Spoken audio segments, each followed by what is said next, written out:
Hello, and welcome once again to Scream Reviews. I'm Justin. I'm Nick. And today we're going to be getting down to the basics of why we actually started this channel. Yeah. Scream! Yeah. The state of the franchise right now. Reviewing kind of what's going on right now in Scream. Unfortunately, the state of the franchise is the MTV television show. Yeah. And that's... Okay.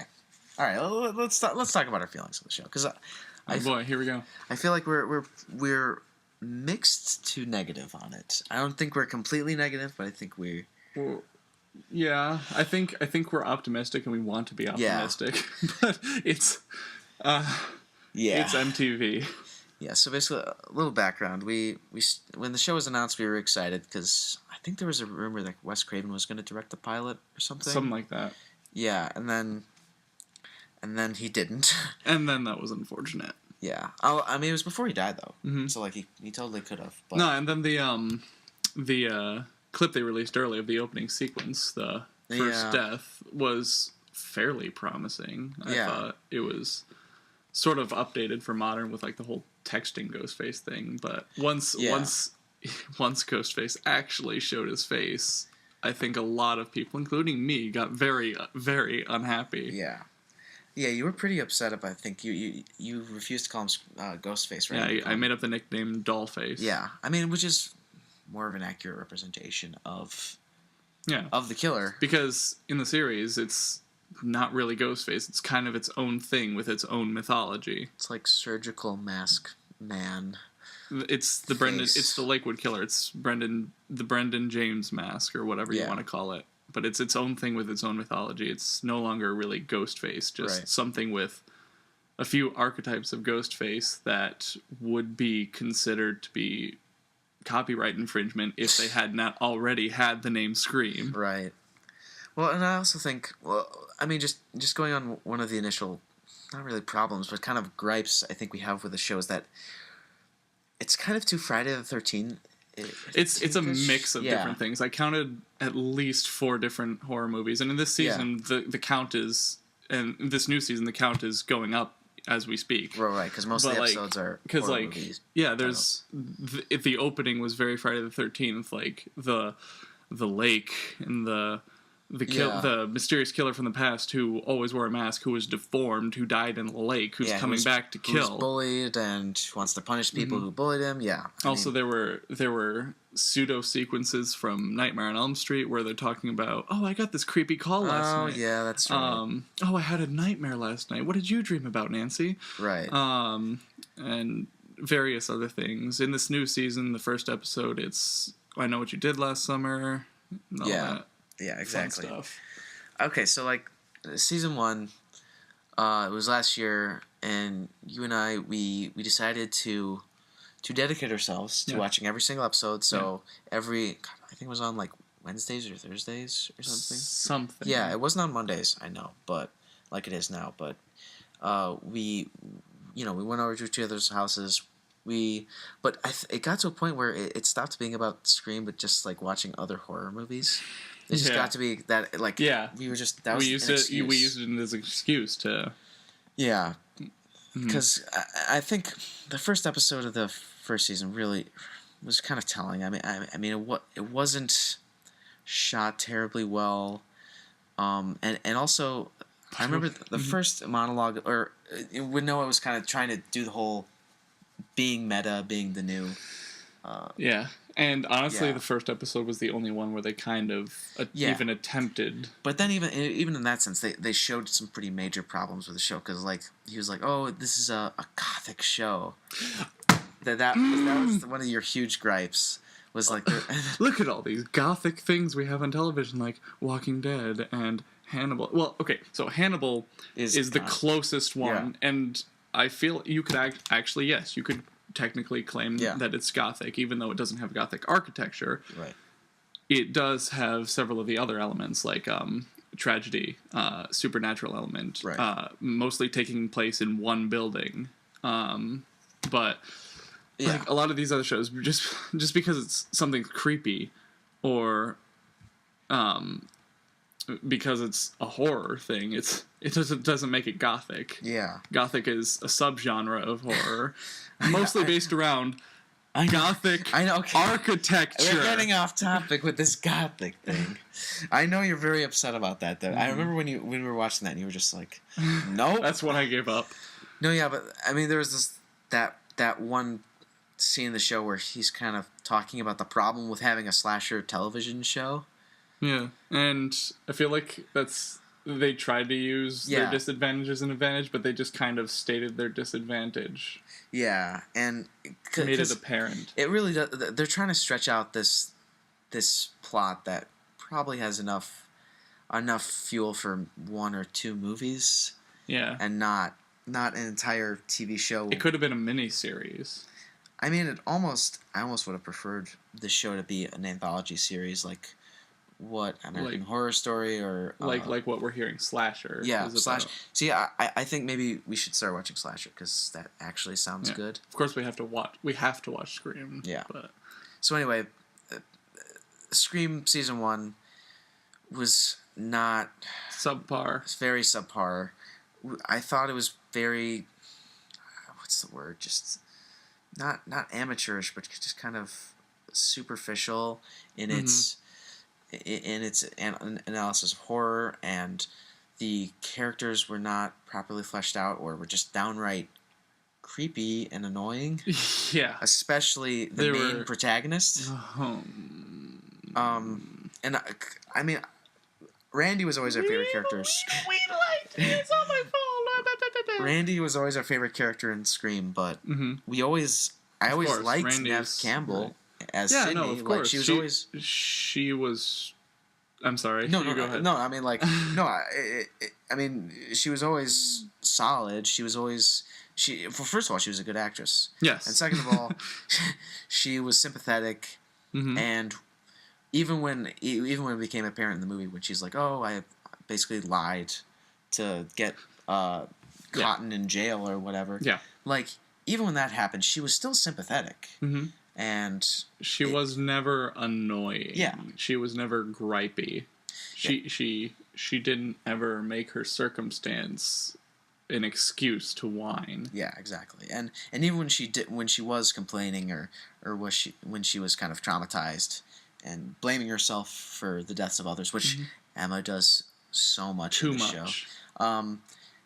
She was, I don't know, she looked genuinely sorry about it, and I think maybe that her acting and the way that Wes Craven directed her as well really did help in just making her a more sympathetic character than the characters in this show. And even Gail, who was annoying. Yeah.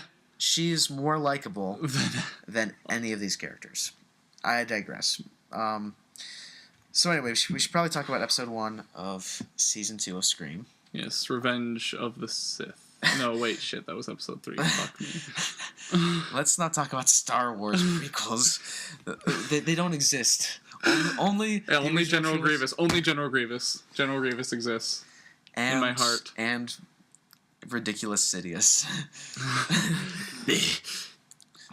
Stop.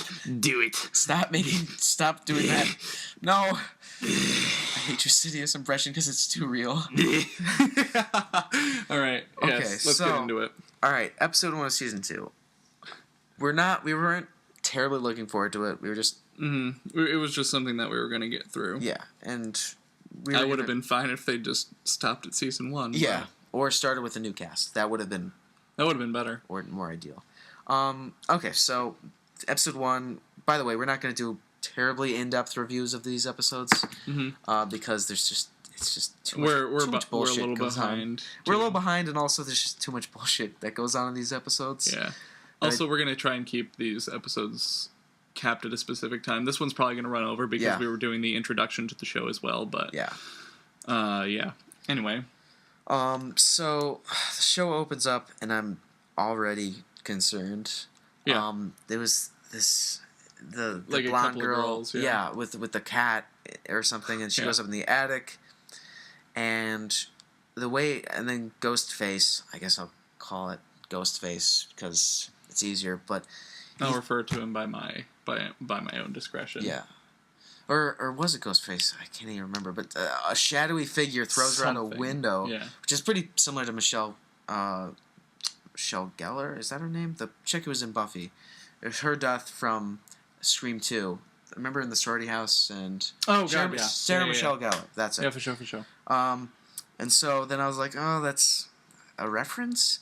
And then episode takes a turn for the better right off the bat. Yes. When that turns out to be a movie and not which was fun. Yeah. It was echoes of Scream 4 and Stab 6. Right, exactly.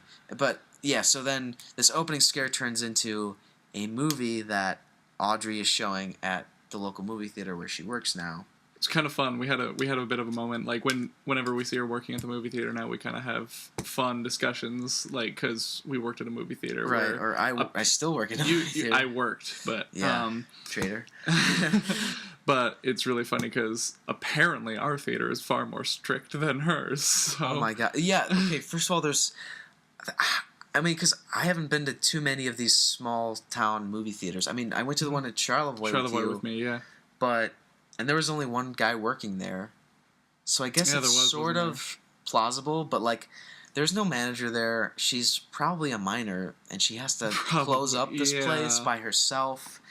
And she's also I don't know. Whatever. It's very odd.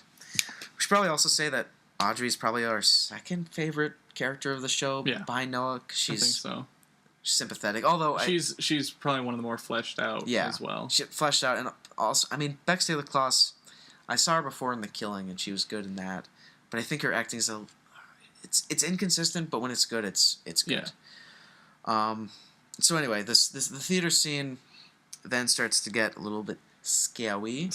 Spooky. Yeah, when she realizes that the killer is in there, or who she thinks is the killer, and it really made me happy because Scream 2 opened with a movie theater opening. Yeah. And now Scream Season 2 is opening with that. Mm-hmm. And so let's not forget to mention the chick that she meets.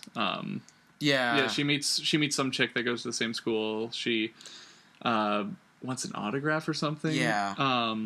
And then turns out because Audrey's a survivor of the killings or whatever. God, yeah. And so when Audrey's locking up, she notices that her keys are gone. And she's like, what the hell, where are my keys? I guess we'll have to go out the other way. And so they detour through the back, about to go out through the back of the theater when the supposed killer ambushes them. Right. And chases them around the theater a little bit until Audrey breaks into a case of, was it movie props? Yeah, something. I don't even know why that was on display. But she takes like an ice pick and shoves it into the killer's gut. Yeah, and it was just a prank, bro. It's just a social experiment. Yeah, that part was interesting.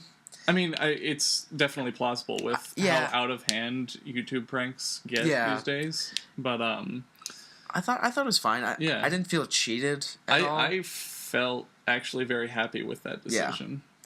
And also, I think this is the point in the show where Audrey starts getting texts from the killer. Yeah. The real killer, who's like, oh, hey, remember me? I'm... Surprise! Yeah. I do really quickly, before we move on the episode, I want to comment on how shocked and offended that the prankers were that a traumatized murder survivor defended herself. Yeah, no, that was annoying, even though that's probably how some people would react to that. I think it's plausible, absolutely. We should probably bring up the sheriff. I think his name is Acosta. Something like that. He just has so much shade. Doesn't give a fuck about anything. I like that. I really do. I appreciate his character. His character hasn't been explored very well, but thus far. But he seems good. His son, on the other hand, we'll talk about him later. Yeah. Also, we should talk about Noah's new digs. That he has now that a room. Yes, his podcast room. Yeah, his podcast room, which also serves as investigation room, something like that, to find Piper's accomplice. Yeah, and he has one of those stupid boards on his wall that has the red lines connecting stuff, which is like straight out of Amazing Spider-Man 2. God, I don't even know why I mentioned that movie. I'm already having flashbacks. Never even saw that one. Just don't. Just don't. And when they showed his new digs, I was kind of like, that's interesting, because they never really show anybody's house besides Emma's house. Right. You're right. And then they also showed Kieran's house, yeah. Who's a little bit more likable this season. Honestly, I think he's a little more distant this season. Well, I mean, just because his dad's dead, and I don't know. His dad's dead. He's more likable. Well, no, he's more sympathetic. Anyway, and the new digs that he has kind of shows the start of something that I was kind of put off by. Not put off by in a negative way, but just kind of startled by in the episode, because it's all new locations. Yes, and we did some digging. We found out there's is it a new showrunner entirely? Yeah, I think they're new showrunners, and it was either moved from Baton Rouge to another place in Louisiana. I can look it up. Yeah, quick, but I'll give you a chance to look that up. Yeah, but it's very interesting, and it presents a very promising opportunity for the show to improve. Yeah, and also it seemed just to be photographed darker. I don't know if that's just me watching it on the TV that wasn't the greatest quality. That was the first episode we watched at my house, and my TV got kind of weird, but like, I don't know. Oh yeah, okay, so it moved from Baton Rouge to New Orleans. Nolans. One thing I'm kind of bothered by is that the school looks completely entirely different. It's a little bothersome. Yeah, it was more like the small town high school, and now it's like a big city high school. Yeah, which is I don't know how they could have built a set that at least was like one hallway from the original show. Yeah, I don't know. Emma's now PTSD. Oh god, she's even worse than before. Yeah. Oh my gosh. And the fact that she whenever her mom tries to talk to her, the fact that she gets so terribly upset at her mom and is like, "Gosh, Mom, you don't understand what I've been through." I mean, I guess that's kind of has. I mean, I guess it kind of roots from her being like, "Oh, you never told me about Piper," and like that you had a kid with Brandon James. That was pretty. Okay, sure, but still, the way she goes about it is too much. Way too much. Yeah, it was like the whole thing is like a character with PTSD can be very interesting. Yeah. And PTSD, with it being such a topical issue now in our society, I feel that you can make a really interesting character out of this, and also kind of show, what happens to somebody after they survive a horror movie situation. Mm-hmm. Which they explored in the Scream movies, so it's not exactly revolutionary, but it still was good when they did it in Scream 2 and 3. I think really well. Definitely. But yeah, so Emma's annoying. As ever. We should probably talk about Jake and Brooke in this season. They're also annoying. Yeah, I was very surprised they survived season 1. Yeah, honestly. There were several opportunities, and wasn't there a time when Jake actually got stabbed in the heart? Yeah, and I think we were pretty convinced he was the second killer. Yeah. And because obviously not now. They made him so creepy. Also, unreasonably creepy. Unreasonably creepy for the popular jock character that he was going for. I don't know. Was he a jock? No, he was more of a party douchebag. Yeah. So anyway, so he and Brooke are now dating, which is very odd, seeing as how he's blackmailed her father within the past year. Yep. Brooke even points this out, which I feel is pretty. Well, it was smart writing, because I think maybe another show that's been kind of have all these complicated and convoluted storylines would kind of forget about it. Kind of ignore. But they do address it. And something's going on where Jake's doing something for her dad. I don't get it. Some real estate deal? Yeah, I really didn't understand that. Yeah. So anyway, I thought they should have died in season 1. But we're on a pretty fair track for season 2. Yeah, for Brooke to die. And also the fact that Jake was abducted by the killer into a barn and murdered. And I have to say, not all of them, but like this show doesn't. I feel like for a show that's trying to be a slasher movie, it should have at least a death in an episode. But this show I think that's kind of what slasher does, actually. I'm pretty sure that's what they do. Okay, no, but sure. I'm just saying Scream, as a show trying to be a slasher film, has a surprising lack of slashing. Yeah.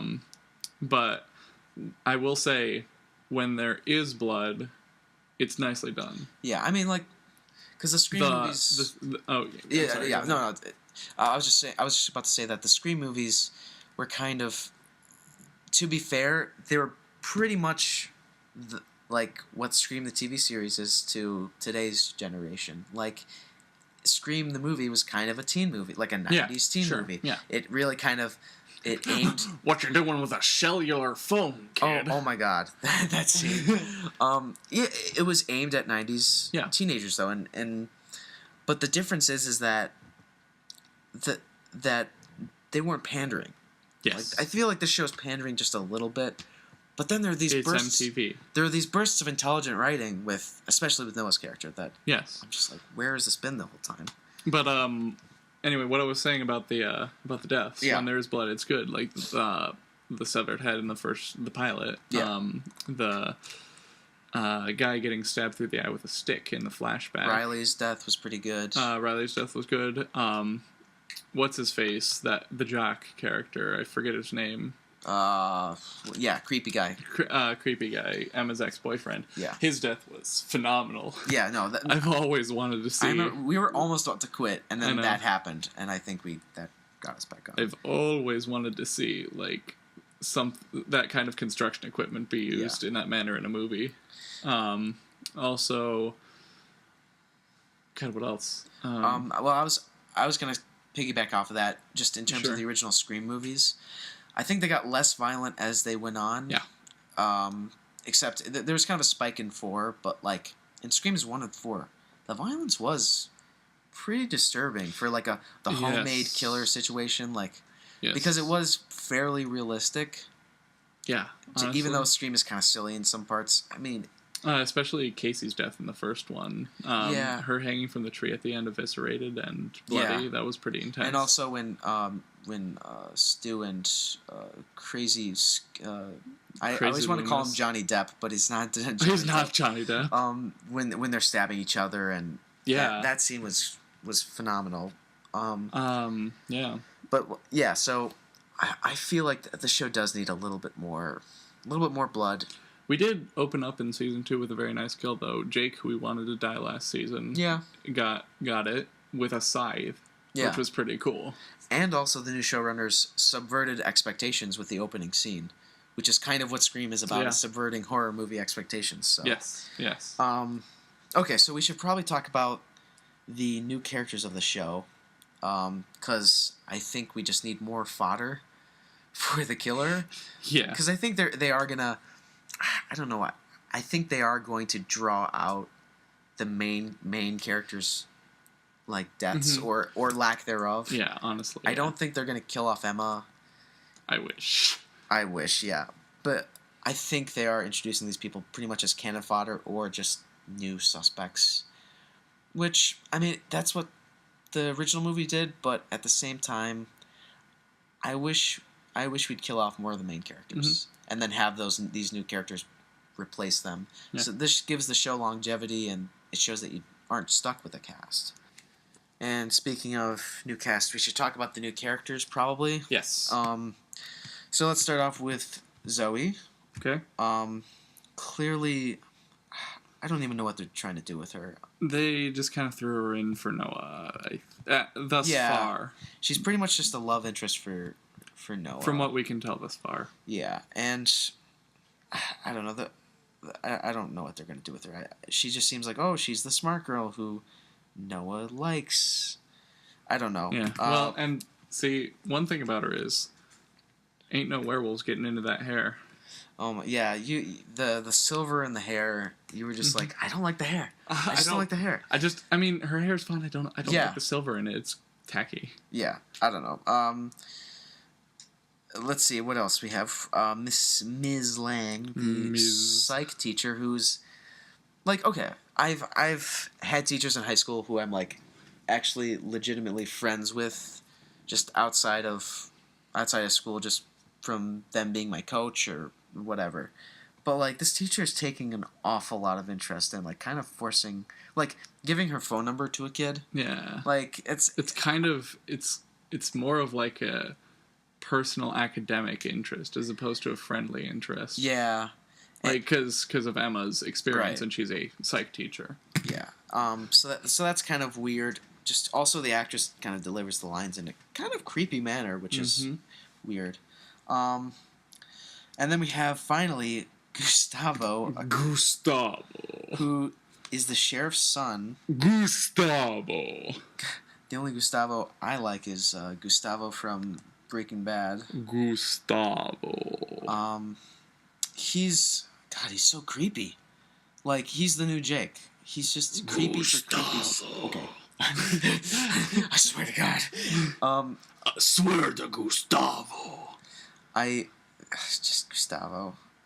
I don't like him. He's just too creepy. Yeah. He's borderline committably creepy. Yeah, he's drawing a crazy. He's drawing like a bloody picture of Emma while she's just sitting there in class. And then that alone is just something that you can. Yeah, and then he's like, "Oh, I like horror comics," which is like you have to be pretty hardcore into horror to like horror comics. Horror comics are fine, but like, that shows like, okay, this guy is the guy likes his horror a little bit too much. Mm-hmm. And I guess I don't know what they're gonna do with him either, because I'm sure they're just going to use him as a red herring. Probably. Because right now, that's how he's kind of feeling for me right now. Is your last character to talk about, though? That's it. Oh, yeah, wait. so we can... Yeah, that goes on to episode 2 is the... No, but not episode 2, but that you think Gustavo is one of the killers. Yeah, okay, so we should probably talk about that. So at this point, we watched episodes 1 through 3, even though it seems like we're talking as if we've only watched episode 1. We've seen episodes 1 through 3. We've cleverly deceived you all. Yeah, so we're playing catch up right now. So basically when we finally get to the point where we can do these we can review each episode individually. It's gonna pretty much at the end of each podcast we're gonna talk about who we think the killer is, the state of things, who's the killer at the end of the episode, and right now, I feel like. At episode 1, it's either Gustavo because he's just being creepy, or it's Brandon James's brother because of the... He's Brandon James's brother. Yeah, because... Yeah, and there's a line where they're talking about how he was mad about how people handled it and how people treated him, so it could be a revenge thing. Who knows? And at the end of the episode, of course, Emma finds that creepy stash of stuff at Brandon James's brother's house. Yes, pictures of her. Yeah, right? Pictures of her, and then of course they disappear at the end of the next episode. So naturally, I don't know. I will say though, Jake's death, the opening. I gotta say the season's huge. Looking up. Yeah, it's huge. I say that. Yeah. Tentatively. Like it's not night and day improvement. Yeah. Especially. After watching the next 2 episodes, it wasn't night and day improvement, but definitely after episode 1 of the show, I was like, okay, this is getting better. Yeah. So, anyway, that's I guess our thoughts on episode 1, and now episode 2. Episode 2, which we will do in separate video. Yeah, separate video, because this is almost 30 minutes long. So. Yeah, in the future, we're going to try and cap these episodes around 20-25 minutes. Yeah. It won't be this long always, we promise. No, yeah. But yeah, feel free to share your comments on how you think the new show's going, and just what are your thoughts on the new showrunners and how they're handling it, and yeah. So anyway, this is Nick. This is Justin. And this is Scream Review.